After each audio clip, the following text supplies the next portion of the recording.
A ver, cuando uno piensa en el costo de una construcción, lo primero que se nos viene a la cabeza es lo obvio, ¿no? El acero, el cemento, la mano de obra. Son los costos que podemos ver, que podemos tocar. Pero ¿qué pasa con los costos que no vemos? Esos que operan, digamos, tras bambalinas, pero que son absolutamente cruciales para que un proyecto se mantenga en pie.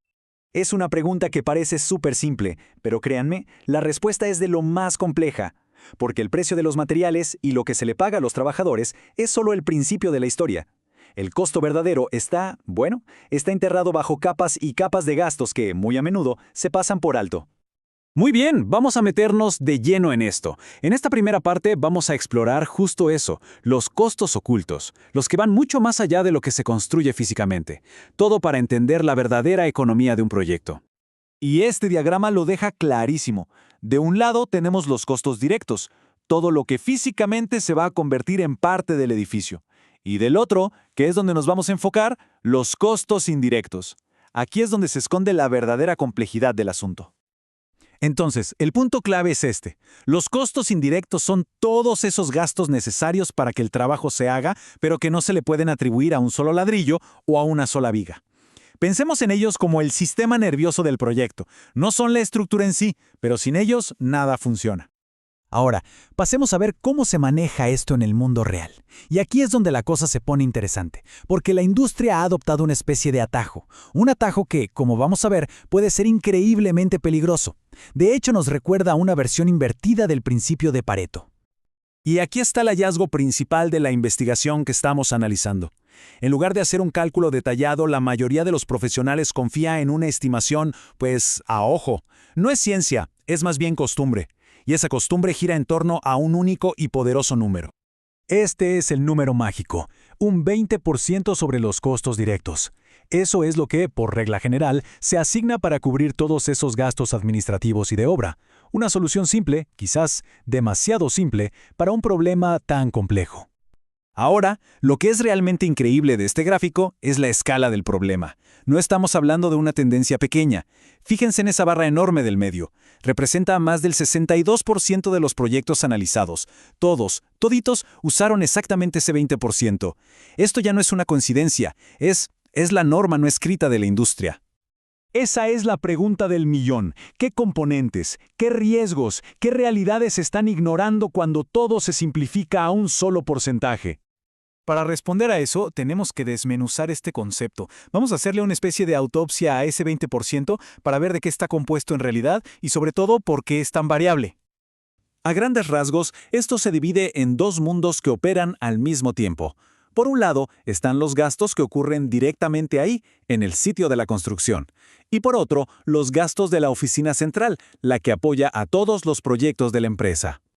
Pensemos en los costos de la obra. Hablamos del sueldo del ingeniero residente, las oficinas temporales que se montan, el guardia de seguridad que cuida de noche, las pruebas de laboratorio que se le hacen al concreto. Nada de esto es parte del edificio final, pero sin ello, el edificio simplemente no se terminaría. Y luego está la oficina central. El alquiler de la sede, el equipo de contabilidad, la gente de recursos humanos, las fianzas que se necesitan para poder concursar en nuevos proyectos. Cada obra tiene que poner su granito de arena para mantener toda esa maquinaria corporativa funcionando. Bueno, ahora que entendemos la complejidad de todo lo que hay dentro de ese 20%, ya podemos empezar a ver el verdadero peligro de adivinar. ¿Qué pasa cuando esa estimación se queda corta y la realidad, pues, te toca la puerta? Y aquí es donde la investigación da un paso gigante. No se quedó solo con señalar la práctica, sino que la puso a prueba. Los investigadores tomaron 16 proyectos reales y calcularon, con muchísimo detalle, cuáles habrían sido sus costos indirectos verdaderos, en lugar de solo aplicar la regla del 20%. Y esta gráfica muestra el impactante resultado. Las barras amarillas de la izquierda son los presupuestos que se ofrecieron usando la estimación.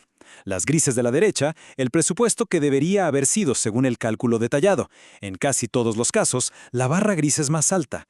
Y ojo, la diferencia no es poca cosa, ¿eh? Estamos hablando de cientos de miles, a veces millones de pesos en riesgo. La conclusión es, francamente, alarmante. Usar una regla general significa que muchas empresas están subestimando sus costos reales. Podrían estar ganando contratos que, desde el día 1, están destinados a perder dinero. Y eso pone en riesgo no solo el proyecto en sí, sino la supervivencia de la empresa. Pero bueno, identificar el problema es siempre el primer paso hacia la solución. Y la solución aquí es un cambio de mentalidad, un cambio estratégico. Pasar de la estimación por costumbre al cálculo por convicción. Aquí vemos los dos caminos, clarísimos. A la izquierda, el de la estimación. Rápido, fácil, pero increíblemente riesgoso. A la derecha, el del cálculo. Sí, requiere más trabajo, pero es la única forma de asegurar que los números reflejen la realidad y de proteger la salud financiera del proyecto. Es la diferencia entre apostar y planificar. Es pasar de esperar tener ganancias a diseñarlas. Y esta cita, que adaptamos de las conclusiones del estudio, lo resume todo de una forma demoledora. Las consecuencias de ignorar estos costos no son un juego, son existenciales para una compañía. Para terminar, vale la pena llevar esta reflexión un poco más allá.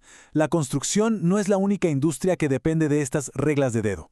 Pensemos en el desarrollo de software, por ejemplo, donde las estimaciones de tiempo a menudo se basan más en la intuición que en los datos. O en la logística, donde los costos de combustible pueden variar una barbaridad. Esto nos deja con una pregunta final. ¿En qué otros sectores una pequeña suposición, ese famoso 20%, podría estar generando el 80% del riesgo financiero? La respuesta, sin duda, podría cambiar la forma en que se gestionan muchísimos negocios.